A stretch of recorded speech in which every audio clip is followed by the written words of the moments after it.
Before World War II, the prevailing view of a woman's role was that of wife and mother. Many occupations were reserved for men, and some states barred married women from holding jobs.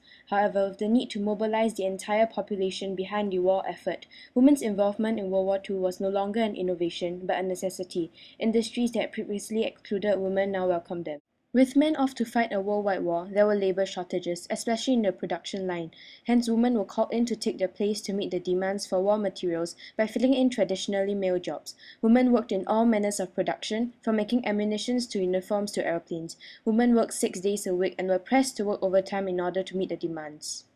Women in US, Britain, France, Soviet Union and Italy were called early to serve in war production lines, and they played a big role in the massive increase in military production right from 1940.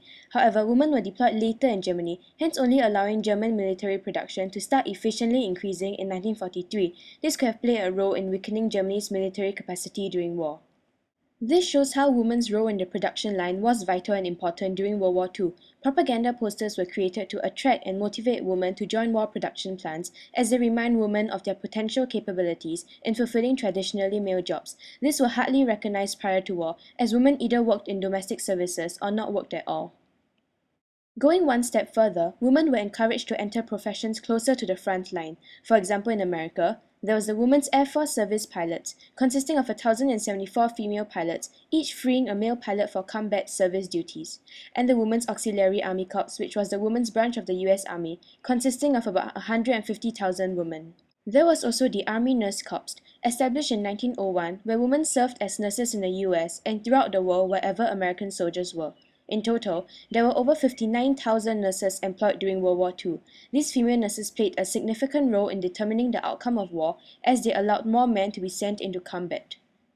In Britain, women were largely assigned to defensive missions so as to enable men to engage in offensive actions. There was a Women's Royal Navy Service, formed back in World War I, consisting of 74,000 women undertaking different jobs, including wireless telegraphists and radar plotters. There was also the Women's Auxiliary Air Force, where women played a vital role in the control of aircraft and radar stations. However, one important point to note was that women in the Women's Royal Navy Service never went out to sea and never equipped with fighting vessels, and the women in the Women's Auxiliary Air Force did not serve as aircrew and were not allowed to fly.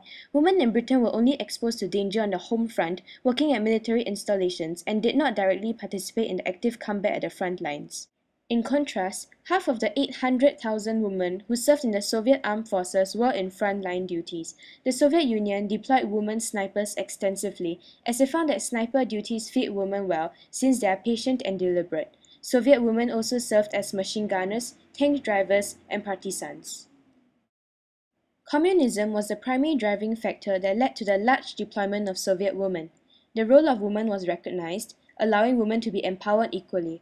Hence, Soviet women made up 8% of all combatants in the Soviet Union armed forces. Once war broke out, Soviet women, together with their fathers, brothers, and husbands, went out to fight at the front lines.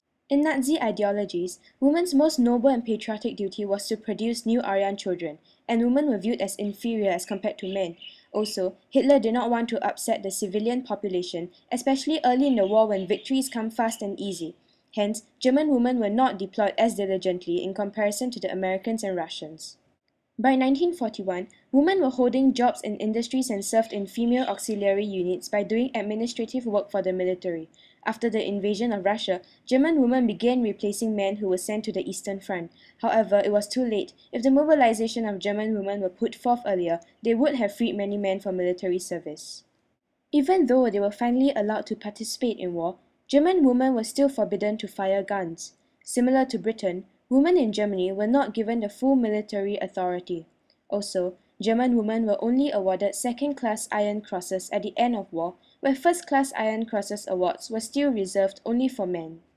Women also played a prominent role in promoting the sales of war bonds to fund defense production. For example, the Buy a Bomber campaign organized by women, which funded production of 431 planes. Also, since cooking and shopping defined women's traditional roles, women cooperated and complied with rationing programs, devoting raw materials to supply military operations. At the end of World War II, even though women who had found alternate employment from the normal of women lost their jobs, they had the chance to show what they could do. However, women were still never completely treated equally as men, even though they are highly needed during war period. Often at times, wages for a skilled woman will always be lesser than wages for an unskilled man.